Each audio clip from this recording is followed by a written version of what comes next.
उर्वारुकमिव बन्धनं मृत्युर्मुक्षीयमामृता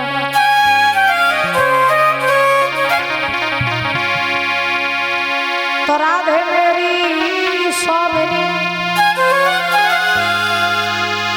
मैं राधे दास जन्म जन्म मोहे दीजियो श्री वृंदावन को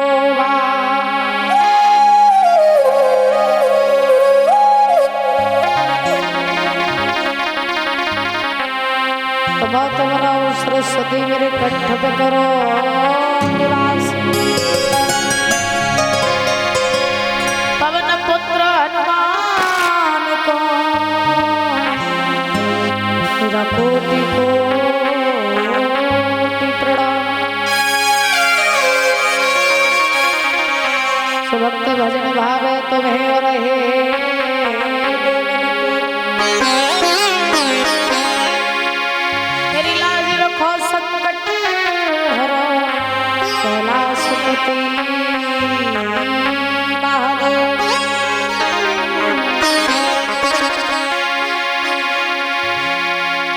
श्री रामाय राम भद्राय रामचंद्राय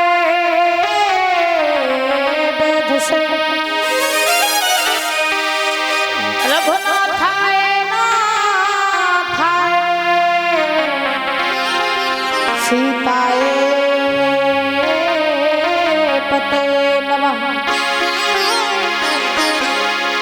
बोली राधा रानी की सरकार की आज के आनंद की जय जय श्री राधे श्याम पार्वती पत हर हर महादेव शंभो। आइए मन और बाड़ी को पवित्र करते हुए 11 रुपये गंगा में गोता लगाते बड़े भाव से प्रभु नाम का संकीर्तन करते हुए चलेंगे। इसके बाद भगवान की पावन कथा में प्रवेश करेंगे तो सभी लोग बड़े भाव से ताली बजाते हुए और बोलते हुए चलेंगे।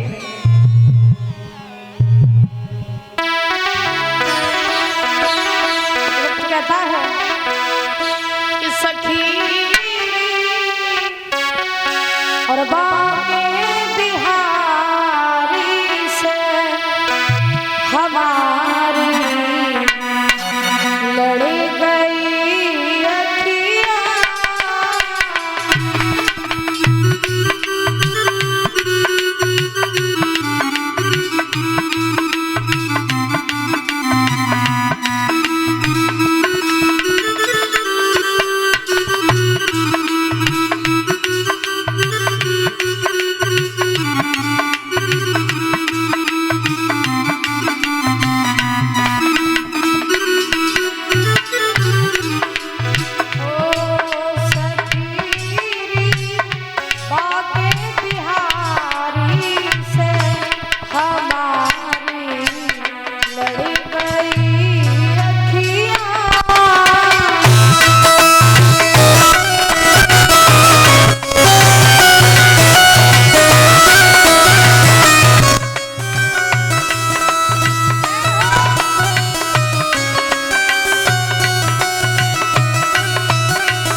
बोली राधा रानी सरकार की।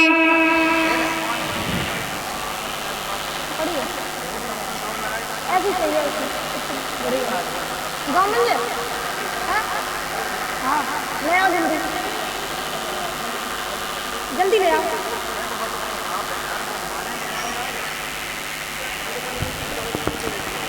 आदरणीय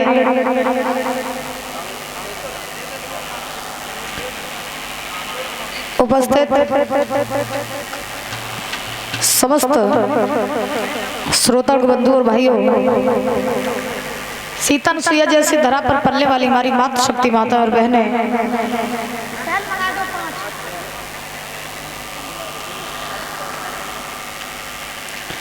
सीता अनुसुईया जैसी इस धरा पर पलने वाली हमारी मातृ शक्ति माता और बहनें, पिता तुल्य हमारे बुजुर्ग, दूर दूर से आए हुए सभी अतिथिगण, सभी मान भाव, सभी संत समाज, पवित्र आत्माएं, छोटे छोटे बाल गोपाल, प्रेम करने वाले बच्चों, आज सब विराजमान मुख्य जवान परीक्षित जी महाराज, आज भगवान की कृपा से आपके इस पावन धाम में श्रीमद् भागवत महापुराण कथा का जो अनुष्ठान चल रहा है, इसका आज 7वां दिवस है, यानी कथा का अंतिम दिवस, जिसमें हम सभी लोग प्रवेश कर चुके हैं। कुछ ही घंटों में कथा में पूर्ण विराम लग जाएगा। तो आप सभी वक्त बड़े भाव से भगवान की पावन पावन रसोई कथाओं का रसास्वादन करते हुए आ रहे हैं। कल आप लोगों ने बड़ी मार्मिक कथा को सुना कि किस प्रकार से महाराज भगवान वृंदावन छोड़ के मथुरा गए, वहां जाकर के उन्होंने कंस का वध किया, नाना को अपने मैया बाबा देव की वसुदेव को कंस की कैद से आजाद करवाया। बड़े भाव से भगवान मथुरा में ही रहे। उसके बाद क्या हुआ कि जब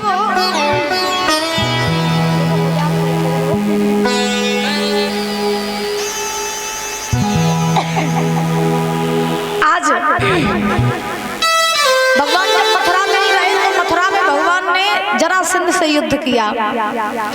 जब भगवान ने जरासंध से युद्ध किया तो अब धीरे धीरे समय बीता। जब जरासंध के उत्पात ज्यादा बढ़े तो भगवान ने मथुरा नगरी छोड़ दी और द्वारका में आकर के भगवान ने वास किया। तो भगवान द्वारकाधीश कहलाए। बोली द्वारकाधीश भगवान की। तो द्वारका में सबसे बड़े थे बलराम जी महाराज। तो बलराम जी का विवाह हुआ सबसे पहले। तो बलराम जी का विवाह हुआ महाराज रेवती जी के साथ में, जो अश्वत नगरी के राजा थे, जिनका नाम था रेवतक। रेवतक की बेटी जिनका नाम रेवती, तो वो उनका जन्म हुआ था सतयुग में और उनकी शादी हुई द्वापर में आके। यानी जब रेवती 21 साल लंबी थी तब महाराज बलराम जी के साथ में उनकी शादी हुई थी। बलराम जी का विवाह सबसे पहले रेवती जी के साथ हुआ। अब सुखदेव भगवान राजा परीक्षित को समझा रहे। जब उन्होंने सुखदेव भगवान ने महाराज बलराम के विवाह की कथा सुनाई तो अब परीक्षित जी ने सुखदेव महाराज से पूछा, नाथ अब आप मुझे ये बताइए कि भगवान कन्हैया के विवाह किस प्रकार से हुए। हमने सुना भगवान ने एक नहीं बल्कि 16,108 विवाह किए। प्रभु यहाँ एक पत्नी नहीं संभाली जाती है और भगवान ने 16,108 कैसे संभाली जाती है। इसका कुछ मुझे समझ नहीं आ रहा है, कृपया जरा बताइए मुझे और भगवान के विवाहों की कथा हमें सुनाइए। तो जब ये बात कही तो सुखदेव भगवान ने राजा परीक्षित को महाराज भगवान के विवाहों की कथा सुनाई कि अगर तुम जानना चाहते हो कि भगवान के विवाह कैसे हुए तो हम तुम्हें जरूर बताएंगे। भगवान कन्हैया के 16,108 विवाह हुए, लेकिन सबसे पहला भगवान का विवाह किसके साथ हुआ? सबसे पहला विवाह भगवान का हुआ महाराज रुक्मिणी जी के साथ। और जब भगवान का सर्वप्रथम विवाह रुक्मिणी जी के साथ हुआ तो ये रुक्मिणी कौन थी, कहाँ की रहने वाली थी और कैसे इनका विवाह हुआ, ये कथा बड़े विस्तार पूर्वक सुनो। द्वापर युग में आज से 5000 साल पहले एक नगरी थी जिसका नाम था कुंदनपुर नगरी। तो कुंदनपुर नगरी में राजा रह रहे थे जिनका नाम था महाराज भीष्मक। तो भीष्मक की पत्नी थी जिसका नाम था शुद्धमती। समय बीता, महाराज राजा भीष्मक के घर में 5 पुत्र थे लेकिन कोई पुत्री नहीं थी। समय बीता तो राजा भीष्मक के घर में कन्या का जन्म हुआ, और जब कन्या का जन्म हुआ तो वो कन्या कोई साधारण नहीं बल्कि आदि शक्ति आदि भवानी मां लक्ष्मी का ही अवतार थी। भीष्मक के घर में जब कन्या हुई तो भीष्मक ने बहुत खुशी मनाई, बहुत खुशी मनाई। उनकी खुशी का ठिकाना नहीं रहा, बहुत सारा धन दान किया, बहुत सारी गायों का दान किया और महाराज बहुत खुशियां मनाई हैं। अब बड़े बड़े संत महात्मा आए राजा भीष्मक के घर पे। तो राजा भीष्मक के यहाँ पर बड़े बड़े राजा महाराजा आए और महाराज बाबा देवर्षि नारद भी आए। जब बाबा देवर्षि नारद आए तो बड़े भाव से आज भीष्मक ने नारद जी को बैठा लिया, बड़ा सम्मान किया। अब भीष्मक ने नारद जी से कहा, बाबा आप ना आज बड़े शुभ समय पर आए। बोले क्यों? बोले इसलिए कि मेरे घर में ना, मेरे घर में एक बेटी का जन्म हुआ है, तो आप उस बेटी की हस्तरेखा देख करके मुझे ये बता दो कि मेरी बेटी के आचार विचार कैसे रहेंगे और बड़ी होकर के ये क्या करेगी और इसका नाम क्या होगा, इसका विवाह किसके साथ में होगा, कृपया मुझे बताइए। तो नारद जी ने कहा ठीक है, बुलाओ अपनी बेटी को। तो आज मैया शुद्धमती जो रहे उस कन्या को लेकर के आई और जैसे ही नारद जी ने उस कन्या की हस्तरेखा देखी तो नारद जी भीष्मक की तरफ देखे, मुस्कुराए, बोले राजन तुम्हारा तो भाग्य खुल गए। बोले कैसे? बोले तुम्हारे घर में तो साक्षात लक्ष्मी आई है। और सुनो, तुम जानना चाह रहे हो ना तुम्हारी बेटी का नाम क्या होगा, विवाह किसके साथ होगा, क्या करेगी, तुम तुम्हें सब बता रहे हैं। हुआ क्या? अरे सुन नारद की बात, मुनि ने हाथ पत्रिका लियो। अरे सुन नारद की बात, मुनि ने हाथ पत्रिका लियो। मुनि सोची पाती लगन नाम धर लियो। मुनि सोची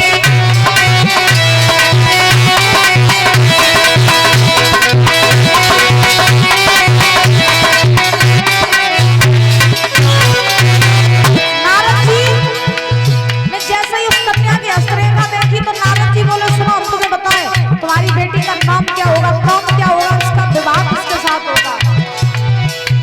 अरे तुम बिना जाको नाम सिद्ध सब काम देव ने कियो। तुम बिना जाको नाम सिद्ध सब काम देव ने कियो। होए श्री कृष्ण सत विवाहे वचन भैया कह दियो। होए श्री कृष्ण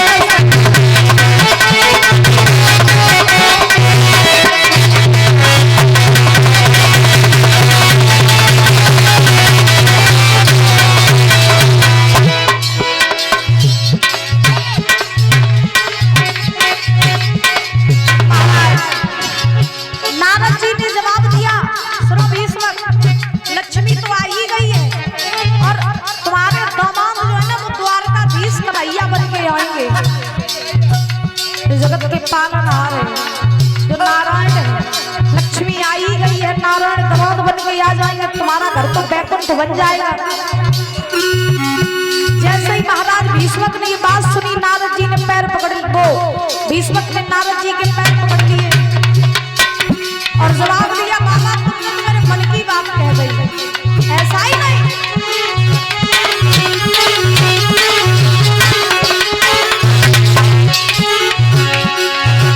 अरे खुशी अपनी छाई गई है जमाना में और अल्लाह जान बच गयो है चरण में।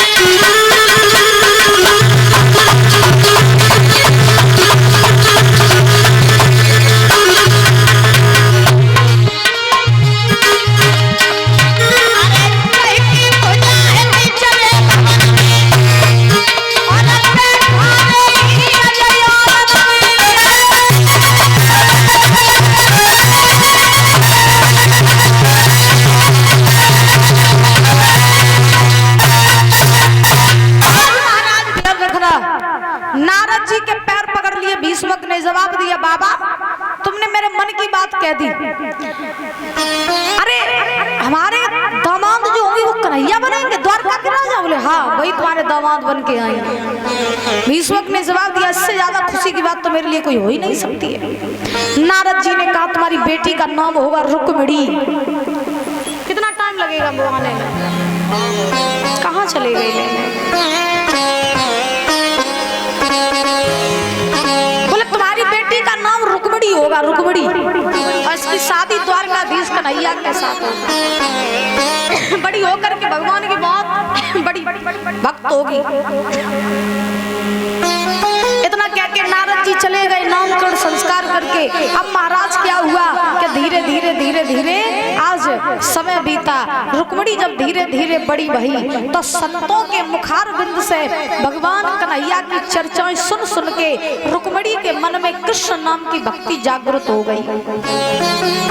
रुक्मिणी ने बचपन में ही सोचा कि कुछ भी हो जाए, विवाह करेंगे तो सिर्फ और सिर्फ द्वारकाधीश कन्हैया के साथ में, ना तो कुंवारी मर जाऊंगी लेकिन किसी और के साथ में शादी नहीं करूंगी।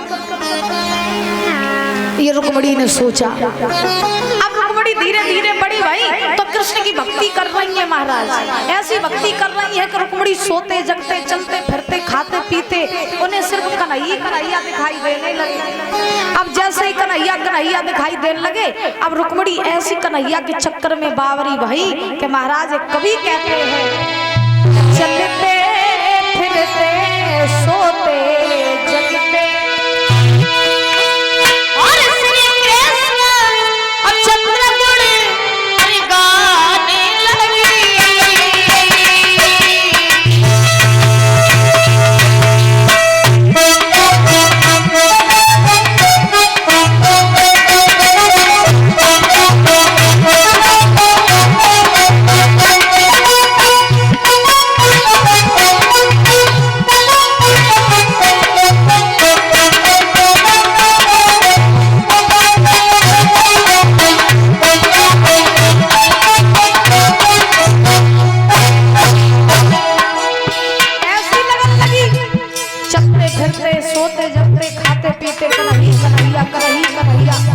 रुक्मिणी की सहेलियां कोई और बात करती है तो रुक्मिणी काल की बात नहीं करती, सिर्फ कन्हैया की बात